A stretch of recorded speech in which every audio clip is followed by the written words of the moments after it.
What's up, Taiwan? I'm Rick Lauritz with news from here in Taiwan and around the world. Taiwan could restore ties with one of its previous diplomatic allies. An opposition party in the Solomon Islands says it will re-establish those ties if it wins the country's election in April. The Pacific nation switched its support to China in 2019 and has been steadily growing closer to Beijing since then. Louise Watt is following the story for us in Taipei. Louise, a glimmer of hope for Taiwan diplomacy? Yes, it is a glimmer. This idea of switching ties back to Taipei comes from the leader of a small opposition party, Peter Kenaloria Jr. But you don't need to be from a big party in the Solomon Islands to win. It's all about rallying your base. And Kenaloria Jr. is seen as a charismatic leader. But he's likely to be up against the current Prime Minister, Manasseh Sogavare. And he's the one who cut ties with Taipei and also signed a security pact with Beijing. Now, when Sogavare cut ties in 2019, that was not a universally popular decision in the Solomon Islands. And actually, 2 years later, the country saw riots, with some protesters attempting to enter the parliament to make Sogavare step down. But he's remained in power, and actually today, the Solomon Islands arguably has the closest relationship with Beijing of any Pacific Island nation. Now, how is Taiwan reacting to this news? It may see Solomon Islands come back. Well, it says it will take seriously any opportunity that helps to enhance Taiwan's international status and expand its international space. Louise, it does feel like we are seeing a concerted effort by China to assert itself in the Pacific. Is it a battle Taiwan is losing? China has been trying to increase its influence in the Pacific. 3 of Taiwan's 12 remaining diplomatic allies are Pacific Island nations. It was 4 up until a month ago when Nauru cut ties in favor of Beijing. And now all eyes are on Nauru's neighbor Tuvalu because it recently held elections. And that got some speculation going that it could follow Nauru and ditch Taipei.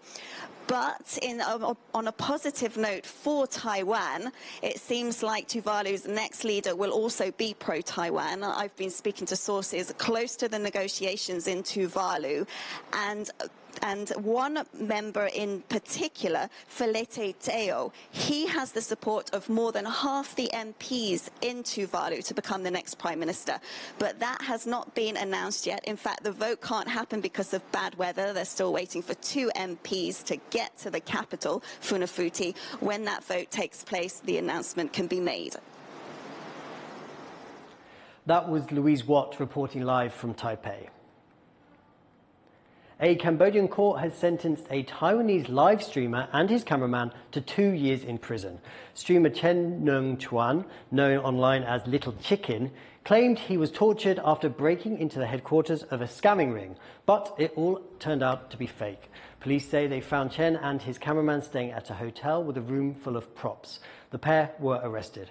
Criminal rings have abducted hundreds of Taiwanese citizens in recent years in Cambodia, using fake job offers to lure their victims to the country. Police say the fake video damaged Cambodia's image and public order. A Taiwanese police officer is facing disciplinary action after uploading clips of a training exercise to TikTok. The Chinese-owned social media app is banned by Taiwan for anyone working in the government. TikTok has been accused of stealing sensitive information and providing it to the Chinese government. Taiwan's newly elected legislature is set to get to work next week, and the ruling Democratic Progressive Party is hoping to set the agenda, despite not holding a majority in parliament. A group of its lawmakers are now focusing on making a more equal society. Joyce Zheng reports. A group of lawmakers from the ruling DPP are getting ahead of the game, introducing a list of bills ahead of the first meeting of the new legislature next week. They're focusing on Taiwan's youth and minority groups, and Taiwan faces one of the lowest birth rates in the world, which is why these lawmakers are saying that supporting the next generation is an imperative. They want to see more resources go into schools and also to support fresh graduates. They're also targeting issues like online bullying and mental mental health, which they say can harm and discourage young people from reaching their full potential. 很多的青少年朋友他们在使用上网络或者是一些风险家庭，那另外也有可能是本身的一些包含精神上的一些疾患哦，那还有饮食上的一些疾患有一些相关的关系。那当然，其实从这个青少年他们自杀的防治，我们也加强了这个校园的通报。年轻世代自我实现，让我们为你而战。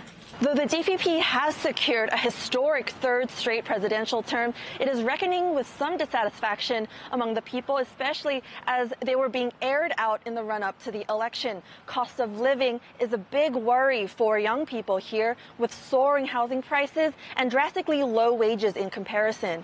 So here, the DPP lawmakers are making it clear that they hear these concerns and they're committed to representing them in the legislature, and that domestic worries are not falling on deaf ears. Scott Huang and Joyce Sun in Taipei for Taiwan Plus. A woman has given birth to a baby boy on a Taipei-bound EVA air flight. 4 doctors on board the flight from Tokyo helped the mother after she unexpectedly went into labour. After landing, she and her child were taken straight to hospital, where both are in good health.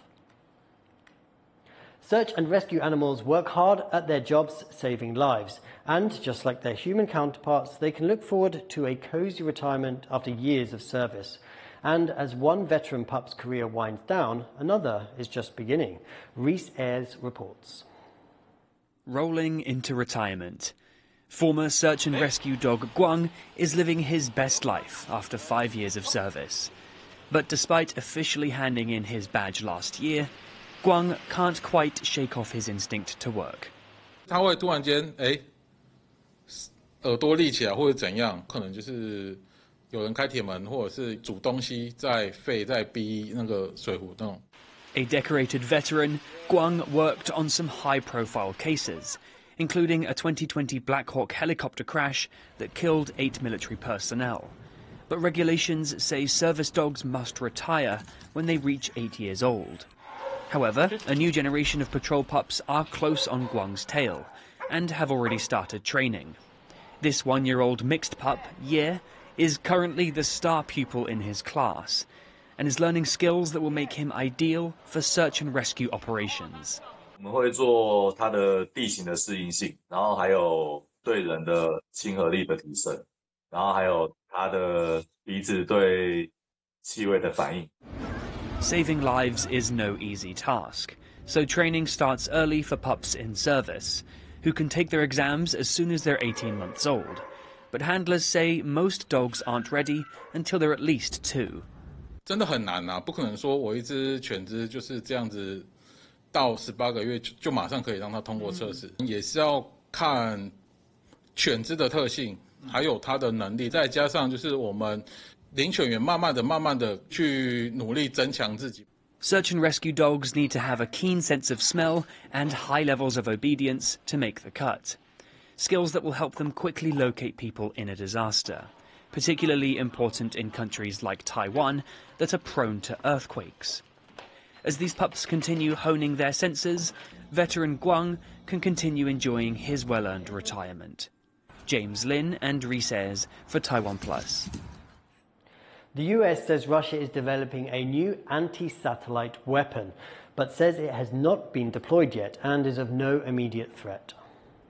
This is not an active capability, but it is a potential one that we're taking very, very seriously.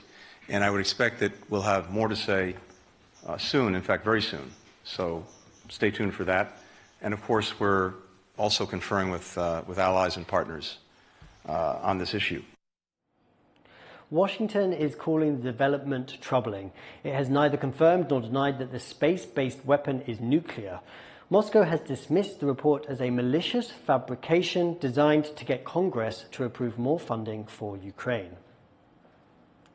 Chinese youth are trading desk jobs for a more fulfilling, minimalistic approach to life. As Rosie Greninger reports, the trend known as lying flat poses an immense economic challenge to China's government. Putting a corporate career dream to rest, Shanghai-based Chu Yi has found happiness in a hobby she hopes can one day make her an income. Facing an economic slump and bleak employment prospects, the 23-year-old is one of many young people in China choosing to take care of their personal well-being and pursue a more minimalistic approach to life. 现在会更满意一点，就是觉得把现在的工资跟以前在公司上班的几千块工资全部都用来作为真正属于自己的时间去做让自己开心快乐的事情。我觉得对我来说很值得。She now works 1 day a week to support herself through a tattoo artist apprenticeship. Dubbed lying flat, this trend sees the nation's younger generation working only to cover basic living expenses and dedicating their time to leisure or personal interests. The jobless rate of China's 280 million youth aged 16 to 24 rose to a record high of just over 21% last year, as the economy struggles to return to pre-pandemic levels. 可能稳定职业可以给到的保障跟以前不太一样吧。现在好像其实稳定这个字就比较难达成，无论你在任何行业，所以大家就会更想要去做自己有兴趣的事情。College graduates are struggling to find jobs to match their qualifications, and if they acquire one, typically encounter high pressures and long working hours for little financial gain. The uncertainty and dim economic prospects are leaving many of the younger generation pessimistic. China has seen tremendous educational expansion in the past several decades. And for youth today, getting a college education so that you can get a job remains a certain kind of truism. Yet what we are observing is China's economy slows and the labor market prospect remains bleak. So it's a profoundly challenging mismatch for young people to navigate as they try to find their place in the world and strive to a path of social mobility. China's government has been attempting to address the issue through various programs and policies to create more jobs. But analysts say it is not enough to solve the root causes of the problem. With China's youth representing 20% of the country's consumption and the nation battling an economic downturn, for President Xi Jinping, youth unemployment and lying flat poses a critical political challenge. Patrick Chen and Rosie Greninger for Taiwan Plus. Greece has become the world's first Orthodox Christian country to legalize same-sex marriage.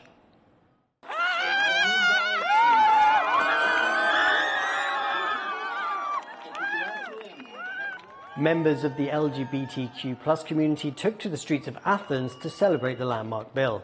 The law passed by 176 votes to 76, despite vocal opposition from the country's influential Orthodox Church.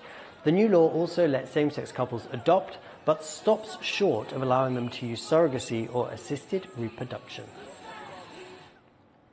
Members of Taiwan's largest indigenous group are trying to pass on their culture through music and dance. Tiffany Wong reports.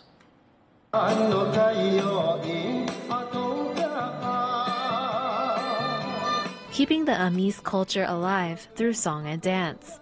Most of these dancers are over 70 years old, but they still have a lot of energy. They want to pass on their community's traditions to the next generation, showing unity through art. 我们的人员30几个，算是很团结的，在台东来讲，算是一个很团结的一个团体，所以有什么大型的表演都会邀我们的过去。 Music and dance play important roles in Amis culture and are frequently performed at major ceremonies. These seniors say that learning music can be a fun way to preserve their traditions and learn their language. 就喜欢唱歌跳舞，一方面还可以学到一些我没有唱过的歌，也是部落的歌啊，也有老一辈子的歌啊。